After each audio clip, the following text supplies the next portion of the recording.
भारतीय लोकतंत्र में एक नई महामारी के रूप में उभर कर सामने आई है दल बदल। दल बदल कोई नई कहानी नहीं है, 1952 से भी शुरुआत हुई। 1967 में एक विधायक जिसे आप दयाराम के नाम से जानते हैं, हरियाणा के थे, उन्होंने एक ही दिन के अंदर पहले कांग्रेस में थे, फिर संयुक्त मोर्चा में जाते हैं, शाम को वापस कांग्रेस में शामिल हो जाते हैं और उसी दिन से एक प्रचलित मुहावरा हुआ, आया राम गया राम। दल बदल होते रहे। 1952 से लेकर 1967 में बीच में लगभग 542 लोगों ने दल बदल किया।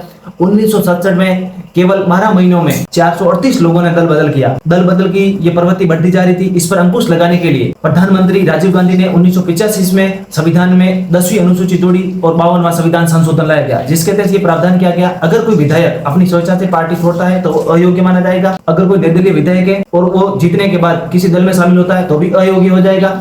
और अगर किसी दल के कम से कम 1/3 सदस्य किसी दूसरे दल में शामिल होते हैं तो अयोग्य नहीं होंगे। लेकिन इसका निर्णय विधानसभा में हुआ है तो विधानसभा स्पीकर करेगा, संसद में हुआ था स्पीकर लोकसभा अध्यक्ष करेगा। लेकिन जो लोकसभा अध्यक्ष या स्पीकर निर्णय करता है उसकी न्यायिक पुनरावलोकन नहीं किया जा सकता, किसी भी न्यायालय में चुनौती नहीं दी जा सकती। लेकिन 1985 से 1995 के बीच में 120 ही दल बदल हुए और इन मामलों में 70% की कमी आई। लेकिन 2000 के बाद फिर वापस उछाल देखा गया तो सरकार ने 91वां संविधान संशोधन 2003 लाया गया, जिसके तहत यह प्रावधान किया गया कि जो 1985 में 1/3 संख्या की गई थी उसे बढ़ाकर 2/3 किया गया। लेकिन अभी वर्तमान में देखें तो पहले आम आदमी पार्टी के 10 विधायकों में से 7 विधायक बीजेपी पार्टी में शामिल हो जाते हैं और अभी पश्चिम बंगाल में टीएमसी के 20 बागी सांसदों में भी एनसीपी में शामिल होने की पुष्टि की है। और हाल ही में 17 जून 2026 को महाराष्ट्र में शिवसेना के 9 सांसदों में से 6 सांसद एकनाथ गुट्टे के में शामिल होने की भी पुष्टि की है, जिन्होंने पत्र लेकर ओम बिरला को बताया। ये बहुत गलत है, क्योंकि लोकतंत्र में जनता जिसे चुनती है